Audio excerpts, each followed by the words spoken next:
Infancia y sociedad. Erik Erikson. 2. Mami. En los últimos años, las observaciones y advertencias de los psiquiatras de este país han girado cada vez más en torno de dos conceptos: la personalidad esquizoide y el rechazo materno. En esencia, ello significa no solo que muchos individuos quedan al margen del camino como resultado de la desconexión psicótica con respecto a la realidad, sino también que demasiadas personas, si bien no abiertamente enfermas, parecen carecer, no obstante, de un cierto tono yoico y una cierta mutualidad en el intercambio social. Uno podría reírse de esta sugestión y señalar el espíritu de individualismo y los gestos de animación y de jovial cordialidad que caracterizan a gran parte de la vida social en este país. Pero los psiquiatras, sobre todo después de la tremenda experiencia de verse obligados a rechazar o repatriar a cientos de miles de psiconeuróticos durante la última guerra, ven el problema de otra manera. La sonrisa aerodinámica en el rostro perfectamente equilibrado y que responde a las formas estandarizadas de exhibir autocontrol no siempre implica esa verdadera espontaneidad que resulta indispensable a fin de mantener a la personalidad intacta y bastante flexible como para hacer de ella una empresa en marcha. En estos casos, los psiquiatras tienden a atribuir la responsabilidad a mami. Innumerables historias señalan que el paciente tenía una madre fría, una madre dominante, una madre que lo rechazaba o bien una madre sobreprotectora y sobreposesiva. Dan a entender que el paciente, cuando niño, no pudo sentirse cómodo en este mundo salvo a condición de que se comportara de ciertas formas definidas, que eran incongruentes en el orden de aparición de sus necesidades y potencialidades infantiles, y contradictorias en sí mismas. Implican que la madre dominaba al padre y que si bien éste ofrecía más ternura y comprensión a los niños que aquella, los desilusionó al final debido a lo que soportaba de la madre. Gradualmente, lo que comenzó como un movimiento espontáneo en miles de archivos clínicos se ha convertido en un deporte literario manifiesto en libros que condenan a las madres de este país como mamis y como una generación de víboras. ¿Quién es esta mami? ¿Cómo llegó a perder su nombre bueno y simple? ¿Cómo pudo convertirse en una excusa para todo lo que está corrompido en una nación y un tema de pataletas literarias? ¿Es mami realmente culpable? En un sentido clínico, desde luego, echar la culpa puede significar simplemente señalar lo que el investigador informado considera sinceramente como la causa primaria de la calamidad. Pero en gran parte de nuestra labor psiquiátrica hay un matiz de triunfo vengativo, como si por fin se hubiera descubierto y acorralado al villano. La culpa atribuida a las madres en este país, a saber que son sexualmente frígidas, que rechazan a sus hijos y que dominan indebidamente la vida del hogar, encierra en sí mismo un castigo moralista específico. Sin duda, tanto los pacientes como los investigadores psiquiátricos fueron objeto de muchas acusaciones en su infancia. Ahora acusan a todas las madres porque toda causalidad ha llegado a vincularse con la culpa. Desde luego, fue una injusticia vengativa dar el nombre de mami a cierto tipo peligroso de madre, un tipo aparentemente caracterizado por una serie de contradicciones fatales en su actitud materna. Tal injusticia solo puede explicarse y justificarse a través del hábito periodístico de la contraposición sensacional, una parte de las costumbres folclóricas del publicista de nuestra época. Es verdad que en los casos en que el soldado norteamericano psiconeurótico se sentía inadecuadamente preparado para la vida, a menudo responsabilizaba de ello implícitamente y las más de las veces inconscientemente a su propia madre, y que el experto tendía a estar de acuerdo con él. Pero también es cierto que el camino desde Main Street hasta la trinchera era más largo, geográfica, cultural y psicológicamente que el camino desde las líneas del frente hasta las ciudades natales de las naciones que estaban expuestas al ataque y habían sido atacadas, o de las que se habían preparado para atacar una patria ajena y ahora temían por la propia. Parecía carente de sentido acusar a la familia norteamericana por los fracasos y en cambio negarle todo el mérito que significaba el gigantesco logro humano de superar esa distancia. Mami, entonces, como prototipos similares en otros países, véase El padre alemán, examinado en el próximo capítulo. Es una imagen compuesta por muchos rasgos que nunca están presentes en su totalidad en ninguna mujer individual. Ninguna mujer aspira conscientemente a ser una mami y no obstante puede encontrar que su experiencia converge en esa gestal como si se viera obligada a asumir un rol. Para el investigador clínico, mami es algo comparable a un síndrome psiquiátrico clásico, que uno llega a usar como unidad de medida aunque nunca lo haya visto en su forma pura. En las historietas se convierte en una caricatura, inmediatamente conveniente para todos. Antes de analizar a mami como un fenómeno histórico, estudiémosla desde el punto de vista de las exigencias patógenas que plantea a sus hijos y a través de las cuales conoceremos su presencia en nuestra tarea clínica. 1. Mami es la autoridad indiscutida en materia de costumbres y moral en el hogar y a través de los clubes en la comunidad. Con todo se permite seguir siendo a su modo, vanidosa en cuanto a su apariencia, egoísta en sus exigencias e infantil en sus emociones. 2. En cualquier situación en que esta discrepancia choca con el resto que exige a sus hijos, considera a estos últimos culpables y nunca a ella misma. 3. Así mantiene artificialmente lo que Ruth Benedict llamaría la discontinuidad entre el estatus del niño y el del adulto, sin conferir a esa diferenciación el significado superior que emana del ejemplo superior. 4. Manifiesta una decidida hostilidad frente a toda expresión libre de las formas más ingenuas de placer sensual y sexual por parte de sus hijos, y deja bien en claro que cuando el padre tiene con ella exigencias sexuales se convierte en una molestia. Con todo, a medida que envejece, parece reacia a satisfacer algunos signos externos de competencia sexual, tales como vestidos demasiado juveniles, acceso a exhibicionismo y maquillaje. Además, manifiesta una ávida afición por los temas sexuales en los libros, las películas y en la murmuración. 5. Enseña la autorrestricción y el autocontrol, pero es incapaz de limitar su ingestión de calorías a fin de poder seguir usando los vestidos que prefiere. 6. Espera que sus hijos sean duros consigo mismos, pero ella está hipocondríacamente preocupada por su propio bienestar. 7. Defiende los valores superiores de la tradición, pero ella misma no desea volverse vieja. En realidad, tiene un profundo temor a ese estatus que en el pasado fue el fruto de una vida rica, a saber, el de abuela. Esto bastará para indicar que mami es una mujer en cuyo ciclo de vida los restos de infantilidad se unen a la senilidad avanzada para excluir el rango intermedio de femineidad madura, que queda así anulado y estancado. De hecho, desconfía de sus propios sentimientos como mujer y como madre.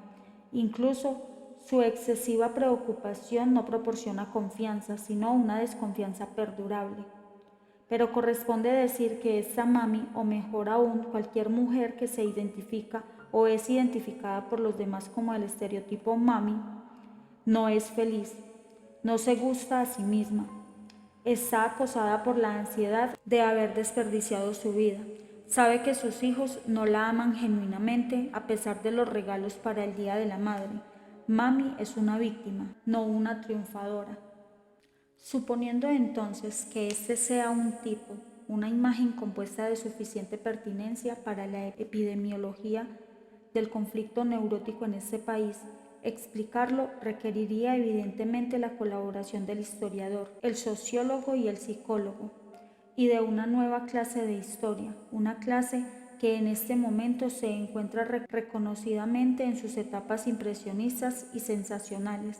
Desde luego, Mami es solo una caricatura estereotipada de contradicciones existentes que han surgido de cambios intensos, rápidos y aún no integrados en la historia norteamericana. Para encontrar sus comienzos, probablemente sería necesario retroceder en la historia hasta la época en que la mujer norteamericana era la encargada de desarrollar una única tradición común, sobre la base de muchas tradiciones importadas, y fundar en ella la educación de sus hijos y el estilo de su vida hogareña, cuando ella era la encargada de establecer nuevos hábitos de vida sedentaria en un continente originalmente poblado por hombres que en sus países de origen, por una razón u otra, no habían querido sentirse encerrados. Ahora, por temor a someterse una vez más a una autocracia externa o interna, esos hombres insistían en mantener su nueva identidad cultural en un nivel tentativo hasta un punto en que las mujeres debían volverse autocráticas en su exigencia de contar con algún orden. La mujer norteamericana en las comunidades de la frontera era el objeto de intensas rivalidades por parte de hombres rudos y a menudo desesperados. Al mismo tiempo tuvo que convertirse en el censor cultural, la conciencia religiosa, el árbitro estético y la maestra. En esa temprana y precaria economía establecida a partir de una naturaleza hostil, fue ella la que proporcionó ese refinamiento en el vivir y esa espiritualidad sin los cuales la humanidad no puede mantenerse. Veía en sus hijos a futuros hombres y mujeres que deberían enfrentar los contrastes de la vida sedentaria, rígida y la existencia cambiante y migratoria. Debían estar preparados para innumerables oposiciones extremas en el medio ambiente y siempre dispuestos a buscar nuevas metas y a luchar por ellas en una competencia despiadada. Al fin de cuentas, un tonto era peor que un pecador. Sugerimos que las madres de los Sioux y los Yurok estaban dotadas de un poder instintivo de adaptación que les permitía desarrollar métodos de educación infantil adecuados a la formación de cazadores y esposas de cazadores en una sociedad nómade, y de pescadores y recolectores de bellotas en una sociedad sedentaria. Creo que la madre norteamericana reaccionó ante la situación histórica en este continente con una adaptación inconsciente similar cuando siguió desarrollando patrones anglosajones de educación infantil que permitirían evitar el debilitamiento de los futuros hombres de la frontera a causa de un maternalismo protector. En otras palabras, pienso que lo que ahora se considera como una actitud de rechazo en la mujer norteamericana es un defecto moderno basado en una virtud histórica destinada a un nuevo y vasto país, donde el hecho predominante era la frontera, sea que uno los buscara, la evitara o tratara de olvidarla. De la frontera, mi historiador sociólogo y yo deberíamos pasar al puritanismo como una fuerza decisiva en la creación de la madre norteamericana y una criatura moderna, Mami. Este calumniado puritismo fue alguna vez un sistema de valores destinado a controlar a hombres y mujeres de vitalidad eruptiva, de intensos apetitos y de fuerte individualidad. En relación con las culturas primitivas hemos señalado el hecho de que una cultura viva tiene sus propios equilibrios que la vuelven duradera y tolerable para la mayoría de sus miembros. Pero la historia cambiante pone en peligro el equilibrio. Durante el breve curso de la historia norteamericana, rápidos desarrollos se fusionaron con el puritanismo en tal forma que contribuyeron a la tensión emocional de madre e hijo. Entre ellos figuran la permanente migración de la población nativa, la inmigración incontrolada, la industrialización, la urbanización, la estratificación de clases, la emancipación de la mujer. Estas son algunas de las influencias que pusieron al puritanismo a la defensiva, y un sistema tiende a volverse rígido cuando asume esa actitud.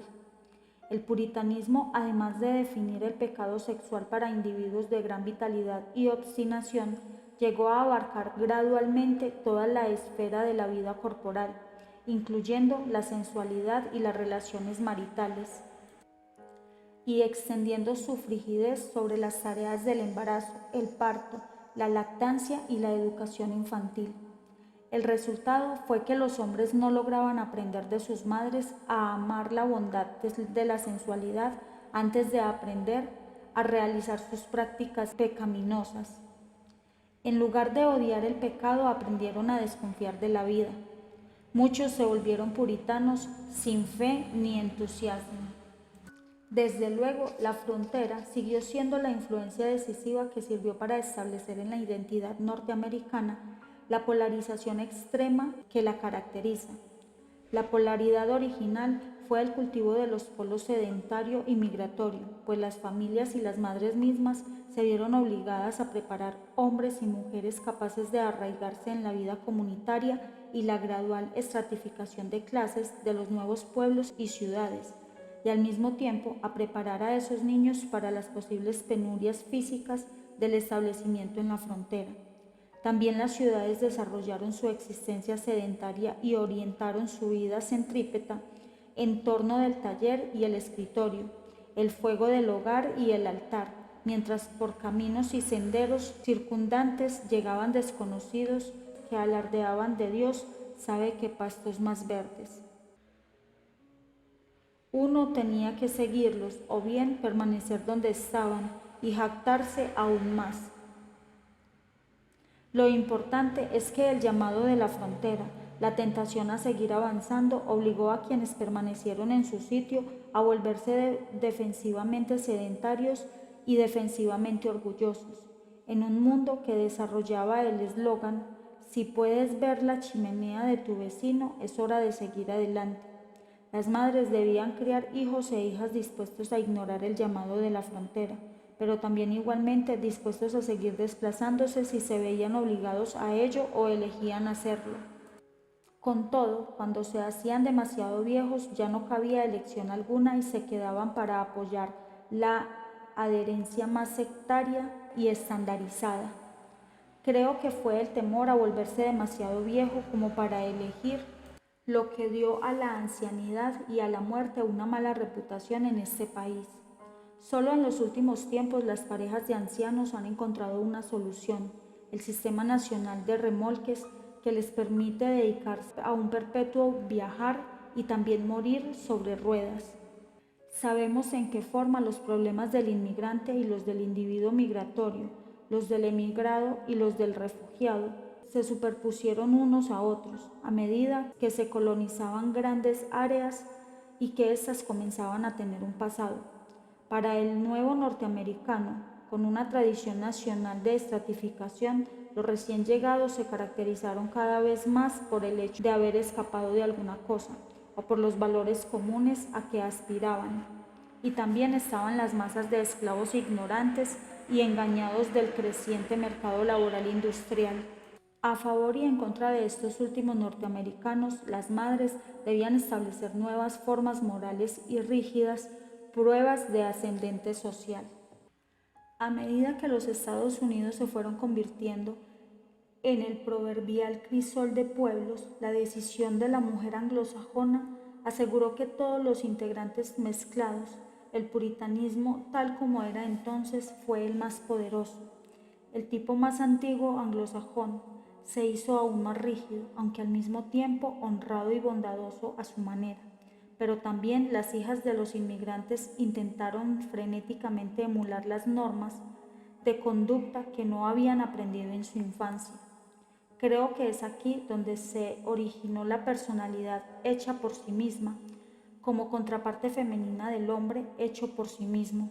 Es aquí donde encontramos el origen del popular concepto norteamericano de un yo vanidoso y elegante, que es su propio creador y árbitro. En realidad, el psicoanálisis de los hijos de inmigrantes revela claramente hasta qué punto ellos se convierten en su calidad de primeros norteamericanos, auténticos de la familia, en los progenitores culturales de sus padres. Esta idea de un yo hecho por sí mismo se vio a su vez reforzada y no obstante modificada por la industrialización y la estratificación de clases. La industrialización, por ejemplo, trajo apareada la educación mecánica de los niños. Era como si este nuevo mundo de maquinarias hecho por el hombre, que había de emplear a los sectores de la naturaleza y a las bestias de presa, ofreciera su dominio solo a quienes estuvieran dispuestos a asemejarse a él, tal como los sioux se convertían en el búfalo y los yurok en el salmón. Así se inició un movimiento en la educación infantil que desde el comienzo mismo tendía a adaptar el organismo humano a la puntualidad cronométrica, a fin de convertirlo en un apéndice estandarizado del mundo industrial. Este movimiento no ha incluido de ninguna manera en este país y en los países en que en aras de la producción industrial quieren parecerse a nosotros. En esta búsqueda de adaptación a la máquina y del dominio sobre ella, las madres norteamericanas, sobre todo en la clase media, se encontraron con que estaban estandarizando y sobreadaptando a niños que más tarde debían personificar esa misma individualidad viril que en el pasado había sido de la característica más destacada del norteamericano. El peligro resultante consistía en crear, en lugar de individualismo, una máscara de individualidad producida en serie. Como si esto no bastara, la creciente diferenciación de clases en algunas clases y regiones no muy grandes, pero sí influyentes, se combinó con los restos de modelos aristocráticos europeos para crear el ideal de la dama, la mujer que no solo no necesitaba trabajar, sino que de hecho es demasiado infantil y demasiado decididamente ignorante como para comprender incluso qué significa trabajar. En casi todas las regiones del país, exceptuando el sur, esta imagen pronto se vio contrarrestada por el ideal de la imagen de la mujer emancipada. Este nuevo ideal parecía exigir igualdad de oportunidades, pero es bien sabido que la mayoría de las veces llegó a representar en cambio una aparente igualdad en el equipo, un derecho a la conducta masculina. Con sus atributos originales entonces, la mujer norteamericana era una compañera adecuada y heroica para el hombre postrevolucionario, imbuida de la idea de la libertad con respecto a la autocracia de cualquier hombre y acosada por el temor de que las nostalgias de alguna patria y la entrega a algún rey pudiera alguna vez obligarlo a someterse a la esclavitud política. Mamá se convirtió en mami solo cuando papá se convirtió en papi bajo el impacto de discontinuidades históricas idénticas. Porque en última instancia la institución del mamismo no es más que un parentalismo mal ubicado. Las madres norteamericanas asumieron el rol de los abuelos en el momento en que los padres renunciaron a su lugar dominante en la familia, en el campo de la educación y en la vida cultural.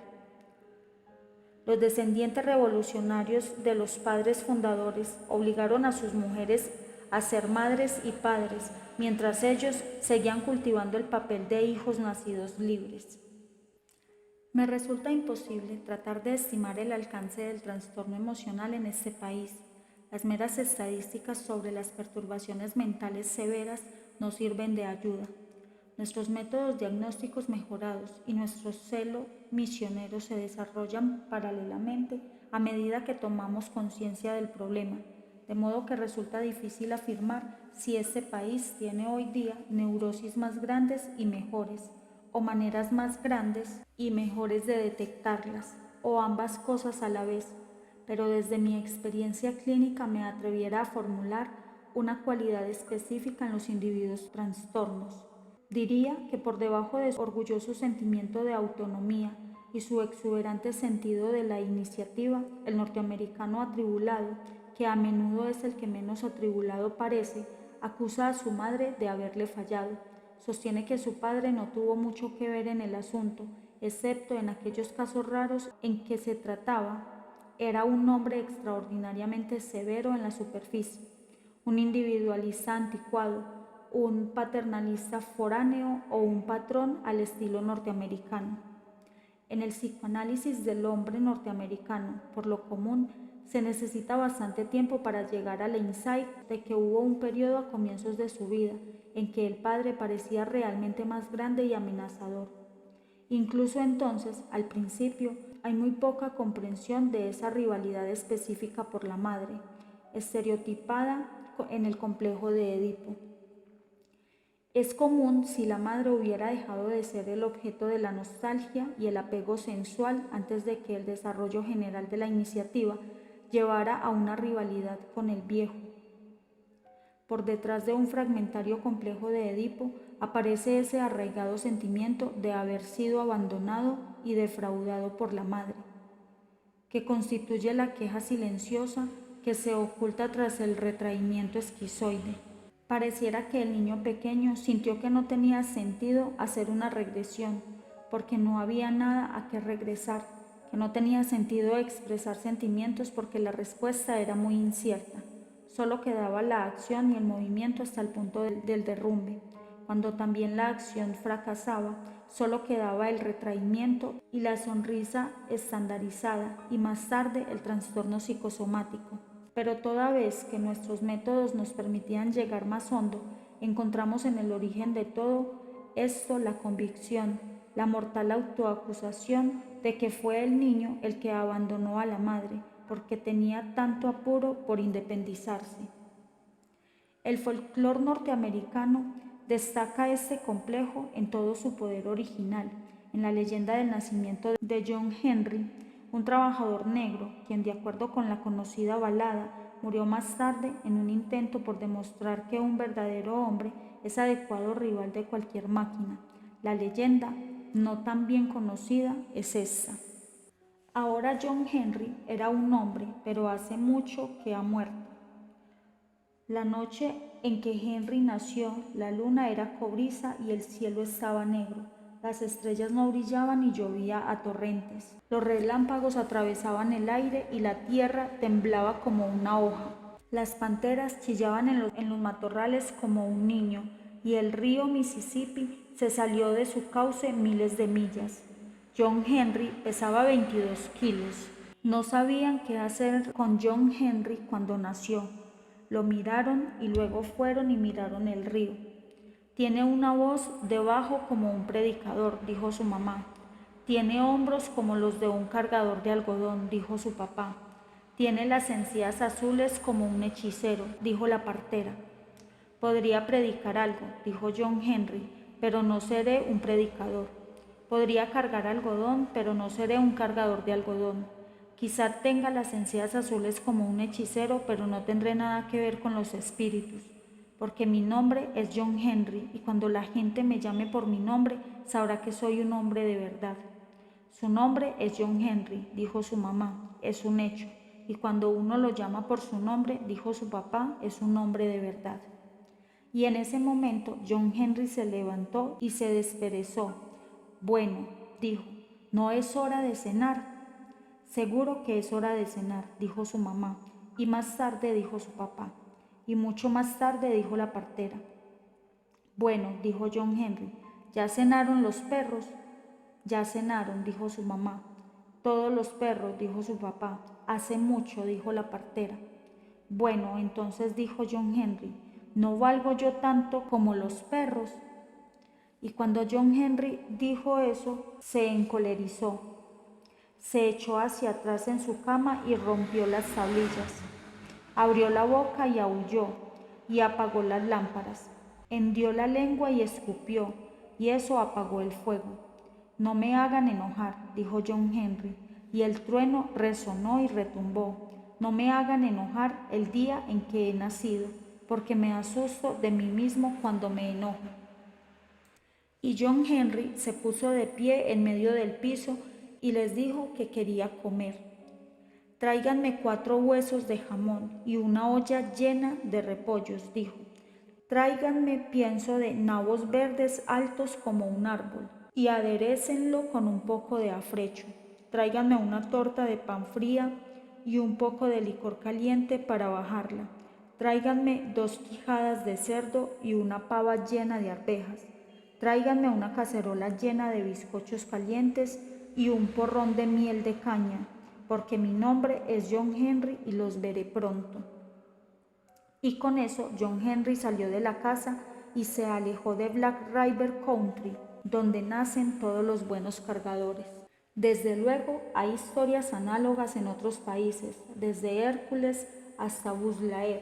Con todo, esta leyenda contiene algunos elementos específicos que considero acabadamente norteamericanos.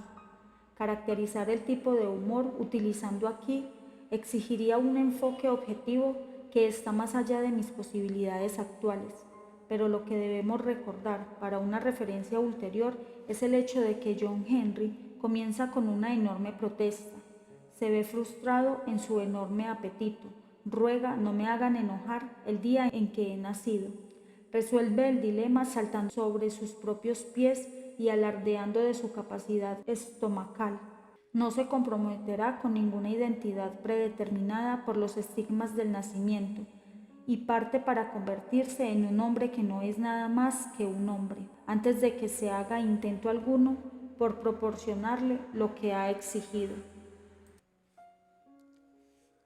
Para un próximo audio, 3. John Henry.